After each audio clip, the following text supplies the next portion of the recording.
Chair is here. Vice Chair Wallen. Here. Commissioner Langton. Yes, on video or Zoom. Here. Commissioner Miller. Here. Commissioner Moran. Rejoined yet? No. Okay, so please show him as present if he joins. Commissioner Reynolds is excused, and Commissioner Smith. Here. Okay. Staff list: Executive Director Armstrong. Here. Commission Counsel Bassett. Here. Investigator Terry. Here. Acting Associate Counsel Hazlett. Outreach and Education Officer Harvey. Here. And Executive Assistant Saldana. Here. Will you please join me for the Pledge of Allegiance? I pledge allegiance To the flag of the United States of America and to the republic for which it stands, one nation, under God, indivisible, Liberty and justice for all.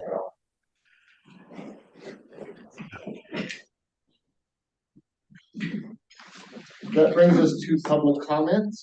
Public comment by any member of the public will be limited to 3 minutes, and no action will be taken under this agenda item, but we're happy to hear comments from the public. Executive Director Armstrong, has the commission received any public comment by email to be read into the record? The commission has not received any public comment to be entered or by email to be entered into the record. Are there any members of the public who are attending? Doesn't look like anyone in person. Do we have anyone online who would like to provide public comment? We have members of the public on the Zoom, and we're checking to see if any of them would like to provide public comment. And none at this time. Okay, great. So we'll close that item and we'll move to approval of the minutes of September 23rd, 2025 commission meeting. And I might start because I know there are a number of different comments about the minutes and potential changes. Would it make sense to have everyone submit their changes in writing after this meeting and consider them at the next meeting? I think it would be a good idea because I have a lot of changes in these minutes. Normally, they're pretty short and sweet when we have the different approval, stipulated agreements, what have you. And this one, in one case, we've got a lot of details, and then others, they're pretty scant. So I think for consistency, we need to change that as well. So I personally would be in favor of postponing until the next week. Any other thoughts or comments? Yes, Commissioner Lowry. I would just ask that number 9 in the minutes, public comment, if we could just make a reference to the time in the video. I don't feel like while I think the minutes are technically accurate, I don't think that they show fully and express fully the flavor of that public comment. So I would just add a reference to the video mark, and I think that would be fine for me. And I'll send you my comments. And I had just a couple of typos I can also send as well. And then we'll consider those at the next meeting. We have a November meeting, our next meeting. Yeah, November 12th is our next meeting. And if you can send me a Word doc, it would be a lot more helpful. So you can understand what I'm trying to tell you. And there's editing the PDFs kind of fun. And Commission Counsel Bassett, we can do that legally. We're not required to approve them today at this meeting. Now, if we have changes and things that Correct. we already are aware that there's changes, so. Yeah, under the open meeting law, we have to have a draft ready for the public if requested at the 30-day mark, and we have that. So those just won't be the official formal ones. So if that, without objection, we'll move on then to item number 4, discussion and approval of a proposed stipulated agreement concerning ethics complaint number 22-051C regarding Joseph Rodriguez, Lieutenant State Fire Marshal Division. Do we have the attorney for Mr. Rodriguez, Adam Hosmer-Henner? Are you online?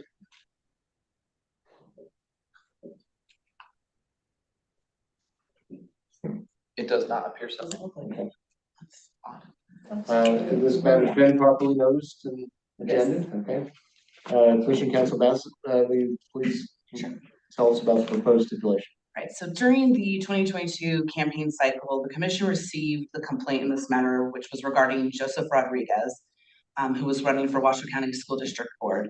And it was concerning the use of 2 photographs on his campaign website, showing him in his uniform and badges. At the time, he was a lieutenant in the State Fire Marshal Division. He's now the chief of that division. Both of the photographs were determined to have been candid photographs taken prior to announcing his candidacy. And they showed Mr. Rodriguez in his uniform and with his badge out of community events. An adjudicatory hearing was held before the commission on the allegations of the complaint. Following a motion for reconsideration, the commission issued its final opinion, finding that Rodriguez committed 2 willful violations of NRS 281A 407 and imposed a civil penalty. Rodriguez thereafter filed a petition for judicial review in the Second Judicial Court, challenging the commission's opinion on various legal grounds, and that petition was ultimately granted by the district court. The commission appealed that order, but prior to briefing, and that appeal is still pending. Prior to briefing on the appeal, the parties attended a mediation through the settlement program in order to avoid further litigation and further expenditure of time and resources, and in light of other stipulated agreements approved by the commission. The commission and Rodriguez have negotiated a proposed stipulated deferral and dismissal agreement resolving this matter, and that's what's now before you for approval. The terms of the proposed agreement reached by the parties are as follows. The commission will determine that Rodriguez complied with a 6-month deferral period during which he was not the subject of any ethics complaints that were referred to the commission by a review panel. Rodriguez will voluntarily request and attend ethics law training. The pending appeal before the Nevada Supreme Court will be dismissed. And the parties will file a stipulation requesting that the district court dismiss another case that Mr. Rodriguez currently is pending before the commission regarding open meeting law issues. And that the court vacate the order granting the petition for judicial review. A copy of the proposed agreement is before you today. I'm, of course, happy to answer any questions you might have about that agreement. Any questions or comments from commissioners? I just wanted to quickly note that Commissioner Moran has joined the Zoom. Oh, Great, thank you. Questions or comments on this stipulation? I'll move to accept the terms of the stipulated deferral and dismissal agreement and direct commission counsel to finalize the agreement in the appropriate form. Do we have a second to that motion? I'll second the motion. Any other discussion? Not all in favor? Aye. Any opposed? Nay. Nay. Please show Commissioner Wallen, or Vice Chair Wallen and Commissioner Lowry as opposed. Passes. But yeah, so we have 1, 2, 3, yes, 4, 5.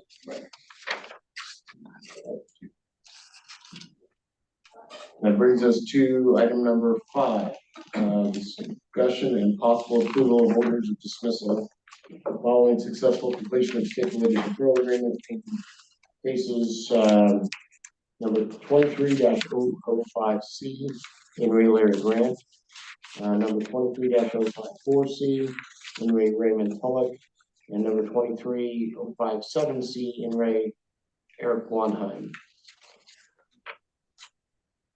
Executive Director Armstrong, do you have a presentation on these orders of dismissal? Just a brief one, Mr. Chair. So in all three of these cases, we did a stipulated agreement in front of a stipulated deferral agreement in front of the full commission. When we have a deferral agreement that is the result of a review panel recommendation, it just goes back to the review panel for approval. But because these came before everyone, we believe we should have the commission formally vote to dismiss these cases.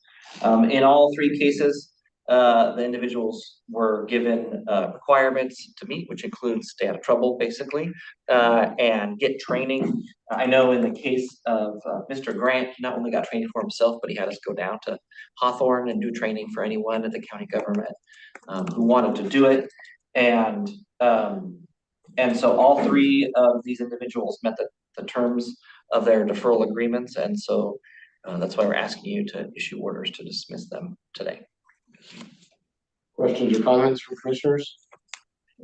Do we have a motion? I'll make a motion. I move to issue the orders of dismissal in ethics complaint case number 23-005C regarding Larry Grant, ethics complaint case number 23-054C regarding Raymond Tulloch, and ethics complaint case number 23-057C regarding Eric London. As recommended by the executive director, and find that all three subjects have fully complied with the terms of their stipulated referral agreements. Do we have a second to that motion? Seconded by Commissioner Lowry. Any further discussion? All in favor, please say aye. Aye. Any opposed? That motion passes unanimously. Brings us to item number 6. Consideration and approval of the fiscal year 2025 annual report presented by the executive director pursuant to NRS NAC 281A 180 sub 2. Executive Director Armstrong. Thank you, Mr. Chair. You can find the draft materials in the commission vault. We had some adjustments last night too, but if you remember at the last full meeting of the commission, we had the very rough draft, and we incorporated your thoughts and comments. In particular, made sure to narrow down the strategic plan section and the education section. The other thing that has occurred since the last one is, if you look to the back of the document in Appendix A, we made some adjustments in the order of how some of those cases appear. We've gone through and cleaned the data on the graphs and added some commentary on each of the particular graphs. The other thing that the commission expressed at the last meeting is that on some of these topics, like we have the case trend of contracting issues, is that maybe a more like almost an annual report digest on a particular topic could be helpful. And so we'll be getting those ready to publish as well on some of those bigger topics where we've had good cases that can help with the education piece. As I find that the annual report is one of our best education tools when people ask about the commission and they want to know certain things. This, combined with our newly updated manual, really provides folks with a full overview of the commission's work and what it is doing. So we're happy to take any additional substantive feedback today and are asking for a vote to approve. The next step after that would be to do final reviews for things like typos and formatting, and then it will be published. And we'll do a press release announcing that it's been published, which I'm always actually surprised at how that gets picked up. that people do find that it's newsworthy in terms of our increasing number of cases and those types of facts they usually do a story on. So I'm happy to take any feedback or answer any questions. And I do want to give a big thank you to Sam, who did the bulk of actually doing the work in the drafting and the data. And we've developed some much more efficient ways to collect our data. It's always interesting how long it takes to like track down this one, like why do we have this one number that doesn't match, and we were able to get those figured out. So Sam did tremendous work on this year's annual report. I just want to say that our reports have continued to improve, and I think the reason why they get picked up is because, one, they're not 5,000 pages long, right? And two, they're written in English, and the information is there. It just kind of pops out. You don't have to read page upon page to find things and stuff. One thing, it's on figure 3 on page 20. Okay, I think that's still the page, right? This is my copy because I've got it marked up. It has the advisory opinions. Except for, outcomes. Okay, I think where I struggle in this is because in the slides here we have advisory opinion acceptance rate, okay, and then up here we have advisory request outcomes. Those two just kind of for some reason conflict to me, because we've got this chart here that says the volume of advisory opinions requested slightly decreased, but with more cases being accepted. But if you look on the chart here from FY24 to FY25, it goes down. So I'm struggling with that graphic and the wording there. Do you see on figure 3? I mean, if you're thinking this is advisory opinion acceptance rates, because we're saying more cases are being accepted. So that graph right there just isn't making sense. Yeah, So is that acceptance or I don't know what it is? so the figure 3, I can see where that, and we may move, what we could do is like split that commentary up and have commentary under figure 2. Like the acceptance rate went down, so the acceptance rate, and one of the reasons we put this in here last year is that you can see that we greatly increased that over time. Is that, is like when somebody files a complaint, or sorry, when somebody files an advisory opinion request, actually like taking it and taking it all the way through the process. A prior practice was to like talk to them and in some cases like talk them out of pursuing an advisory opinion. Okay, So that's one of the reasons we started gathering this, but I can see, because if you look, and figure 2, it shows that, it shows an increase, yes, and so we gotta square that one up. yeah, and maybe you get rid of the acceptance rate, I don't know, just. Yeah. Because up here it says advisory request outcomes accepted are 30 over versus 28. Right, So, yeah, square that up because it's not making sense. yeah, I think that's right. I'm not sure we need figure 3. That's what I I'm think thinking. figure, Get rid I of think figure figure 2 presents all the same. We were having information. this debate last year as Yeah. well. Yeah, And I just, to me, in page 27, figure 11, it says not accounted for in this graph are the approximated 486 people. I would say approximately.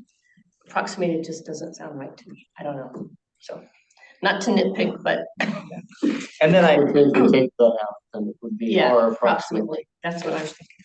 and then the other thing, sorry, I should have mentioned this in the item, but one of the things that has been added from the last one, if you look at page 33 and 34, as we prepared for the last legislative session, we made adjustments to our legislatively approved budget performance measures, which are, it's sort of a misnomer of a term because we have to have budget performance measures. But you don't do anything. But you don't get like extra budget money if you hit your performance measures. And there's actually a bill, I want to say from the governor's office to eliminate this process completely. But at that same time, the commission said, let's take a look at our other performance metrics. And so on page 34, you'll see the ones we had agreed upon, what they look like. You can just see one because we only have 1 year of data. And we may come back, next month with some, after this first year of collecting it, with some adjustments and suggestions. But those are kind of new performance metrics for the commission to take a look at, where we reduced and kind of clarified the ones that are in our official budget documentation. But that last page are some things that we think measure the success and capture the full breadth of the work that the commission and the staff do. Yeah, I wanted to thank you guys for doing that, just because I think it's important and it kind of paints a picture, right? And I agree, a lot of times the performance measures that people put into their budgets, it's like, why bother? You mean nothing. So I applaud you for coming up with some proposed internal ones that actually paint a better picture. So, but I just want to thank OEO Harvey for doing a great job on this report. It continues to improve, so keep up the good work. So thank you very much. That's my comments. Commissioner Lowry? Only comments, nicely done, good work, really, it just really pops, it tells a story. I think it's a good read for government folks as well as the public and our constituents, so really well done. Any other comments? I agree with Commissioner Lowry, reads well. There are a couple things I've submitted, I sent several items. One of them I realized maybe, I think I questioned the 90% increase in the number of people trained. I think that's because the number used on page 10 is different than the number used in figure 11. Figure 11 is 2239, which probably is a 90% increase. And on page 10 is 2725, which is over 100% increase. So I don't know which number is correct. Yeah, that was one of the comments I missed at, so yeah. And sorry, I got the page 10, what was the? Doesn't match the. Then there's figure 11. Figure 11. So on figure 11, it uses the number just over 2200. On page 10, it says 2725. It's 27-25. But that's that, correct is number. that not, that's not 486 people that got training via YouTube? Is it 486? Possibly. Yeah, that should be that That's the difference. discrepancy. Okay. Short of pulling that on a month to month, I just kind of at the end of the year go, how many people have collectively watched, a full length of all of our videos and done some math there and added that to our total annual number, but on a month to month basis when I do my tracking for that metric. It's Yeah, not I as, see. it's not as a substantive of a number to I add. see that on page 27. Maybe you can make that clear on page 10 as well. Because the over 90%, I mean, the 90% increase doesn't seem to make sense Without it. without deducting out that 486. Yeah, and that 90% is like based off of the average since we've been collecting that metric too. So it is not just as of last year, which is the footnote there. Yeah. And it helps a little bit. Happy to make that clear. So over the prior average of the last 3 years. Yeah, and then I think I sent some other typos, so Yeah.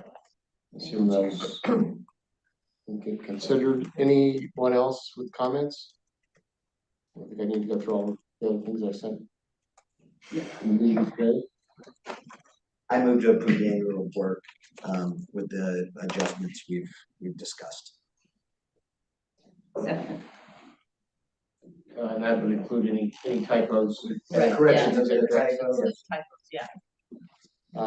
Any further discussion? All in favor, please say aye. Aye. Any opposed? We show that as unanimous.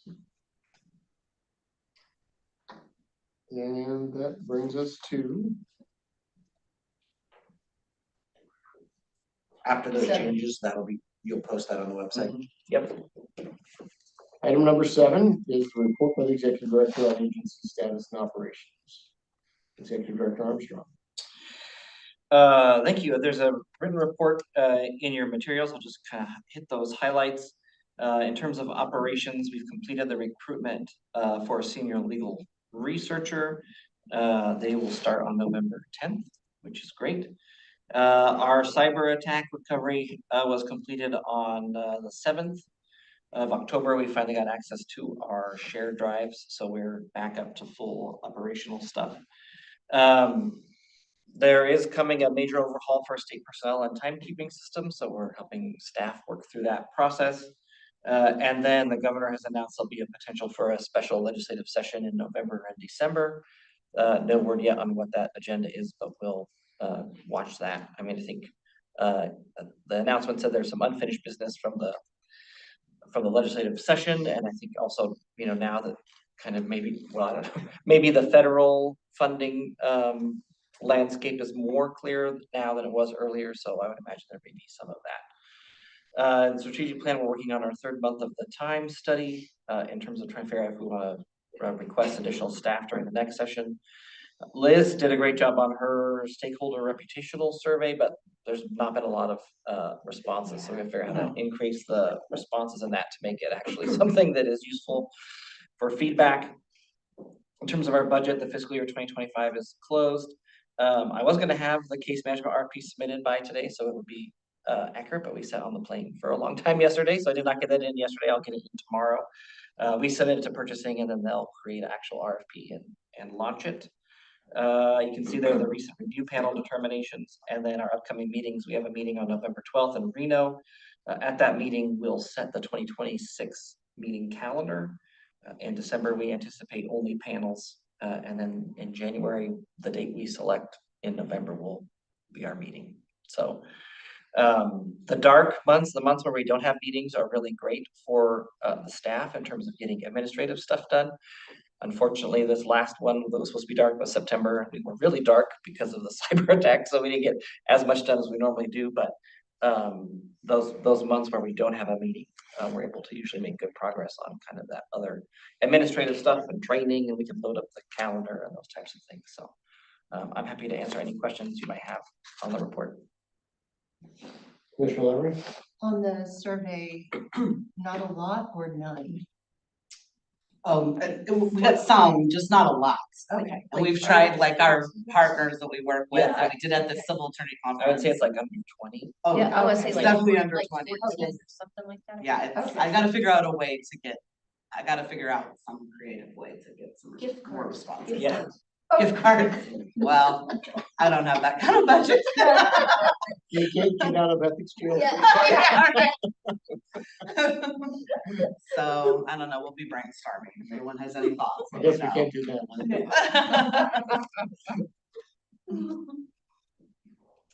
Yeah, I don't know how you can encourage people to do it or just, Yeah. It's tough. Yeah. Survey responses, having done them in large Yeah, organizations, right. getting people to respond, customers, different things. It's tough. Yeah. that's why they give away gift cards. Yeah, right. exactly. Yeah.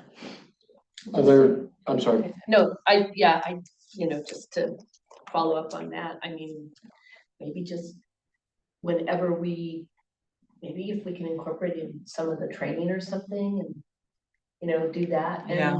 And That's a I'm good doing idea. some presentations, one to UNLV and one to a group up in Northern Nevada in January. So maybe if we had that survey, just to, I Yeah, mean, part then of- we're getting some of the outside ones and maybe, because our stakeholders are the public too, so Right. maybe if we can get some Elks clubs, Rotary clubs, things like that to do them. Okay, I mean, yeah, just- those are, I'm just trying to reach out to other places, and maybe in the agencies when we train them, try to get some feedback there. That'd be a good idea. those are all great ideas, thank you. Yeah, I could ask, I'm just, again, brainstorming, ask people what they think about the commission, what they know about the commission, Mm-hmm. Yeah. before starting training. Exactly. It's a good idea. Yeah, make presentations. Any other comments or thoughts? If not, that brings us to item number 8, report on ethics outreach and education. Executive or Outreach and Education Officer Harvey, please go ahead with your presentation. Yes, thank you, Chair. Starting with outreach. Recently, we dropped off a big bucket of flyers to be included in the, giveaway bags at the NACO conference in town here. So hopefully, everyone has a not just floppy piece of paper that has our logo on it and they know about our resources. So they were gracious enough to help us with that. Silver Attorneys Conference, where Ross and Liz attended, was a great opportunity for outreach, and we showed them our upcoming availability for training, as well as shared resources and solicited responses for that survey as well.